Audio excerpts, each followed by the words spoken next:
siguiente instrumento que tenéis aquí, chicos, es un instrumento de cuerda sin mástil. Pertenece a la misma familia que las arpas.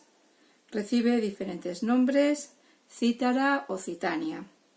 Es un instrumento donde todas las cuerdas presentan distintas longitudes. El grosor de las mismas es exactamente igual. A través de este instrumento vamos a demostrar cómo la longitud de las cuerdas determina el tipo de sonido que produce la misma. Las cuerdas más largas van a producir los sonidos más graves, mientras que las cuerdas más cortas van a producir los sonidos más agudos. Escuchamos con atención.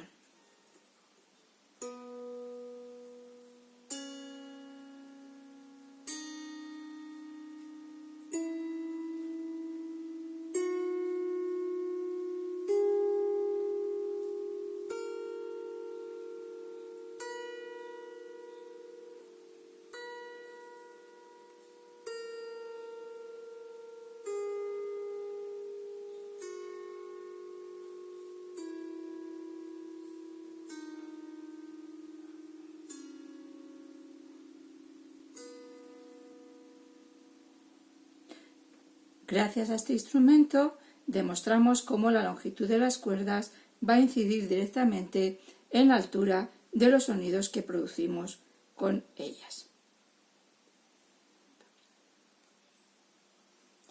El siguiente instrumento es mucho más conocido.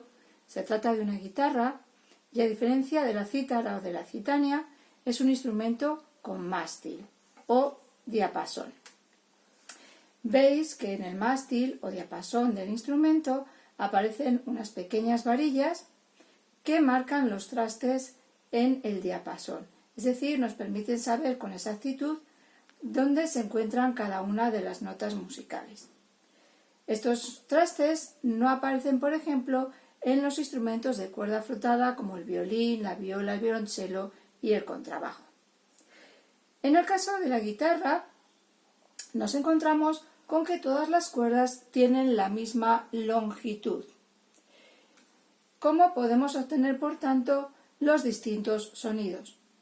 Recordad que en la explicación os decía que los diferentes sonidos también dependen, aparte de la longitud de la cuerda, de otro factor, que es el factor de la tensión. A través de las clavijas que aparecen aquí, en el clavijero, podemos modificar la tensión de una cuerda.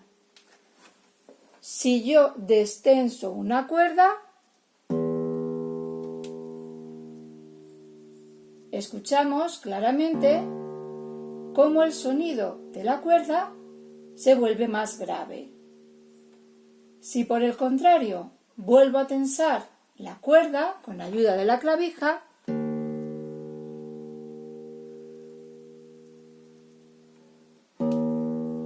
escuchamos nuevamente que el sonido vuelve a ascender, se hace más agudo.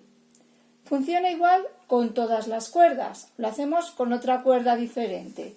Vamos a la cuerda número 3. Así suena la cuerda 3.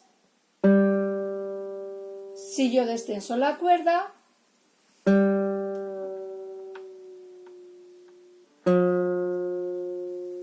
el sonido se vuelve más grave, pero si por el contrario vuelvo a tensar,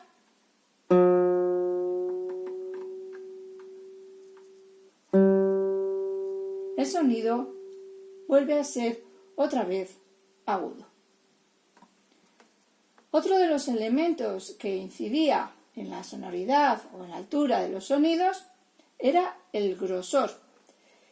En el caso de la guitarra, podéis observar cómo las cuerdas superiores, lo que en la guitarra nosotros conocemos como la sexta, la quinta y la cuarta cuerda, están hechos de un material diferente a los de las cuerdas inferiores, la tercera, la segunda y la primera.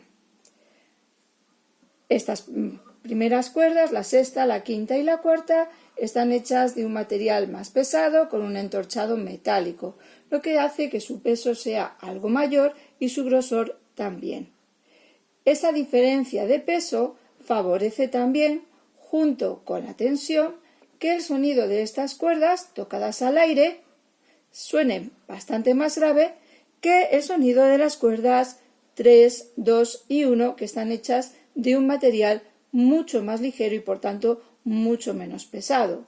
Cuanto más pesa la cuerda, más le cuesta vibrar y por tanto el sonido es más grave. ¿Por qué? Porque el número de vibraciones que se produce por segundo es menor.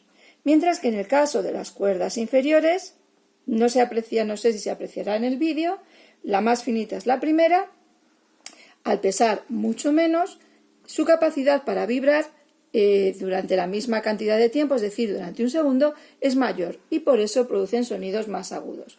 Toco las 6 cuerdas al aire para que las escuchéis. La sexta, la quinta, la cuarta, la tercera, la segunda y la primera.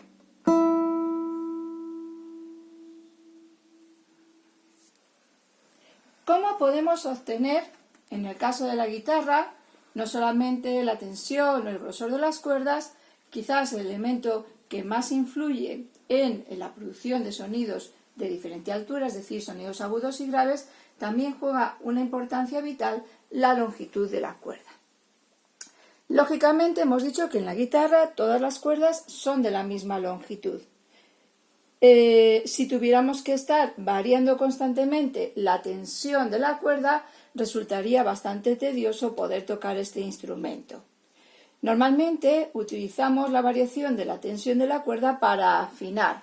A cada una de las cuerdas le corresponde un sonido determinado. Entonces, gracias a las clavijas, determinamos ese sonido o ajustamos, mejor dicho, el sonido de la cuerda a dicha nota.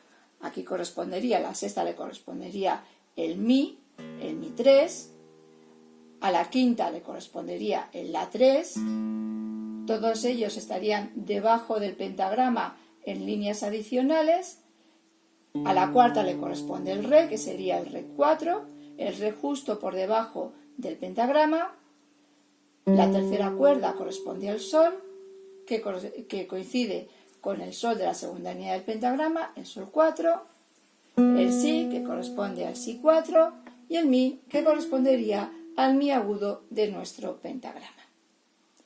Sin embargo, como os digo, si tenemos que estar tensando y destensando las cuerdas, resultaría completamente inútil poder manejar el instrumento. Por ello, los dedos del músico, los dedos de la mano izquierda, van a actuar a modo de tijera. Cada vez que yo piso, así se llama al hecho de apoyar un dedo sobre uno de los trastes de la cuerda, cada vez que yo piso una cuerda, es como si cogiera una tijera y la parte que queda por encima de mi dedo, es decir, hacia la izquierda, es como si no existiese. Mientras que el resto de la cuerda, lo que queda entre mi dedo y el puente, esta pieza donde sujetamos la cuerda, es la que queda para vibrar. Fijaros la diferencia. Dejo sonar la cuerda al aire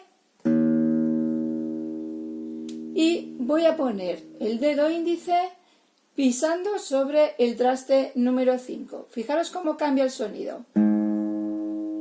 Se vuelve más agudo. Y si yo me desplazo todavía más por el mástil del instrumento,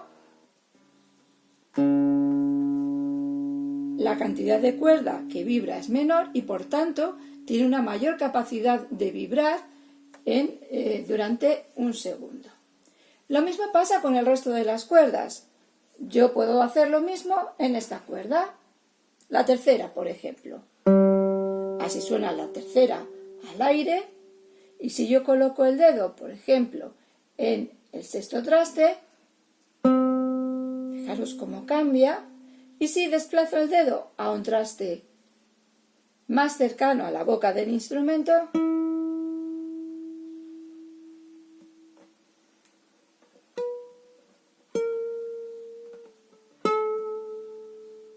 ahí.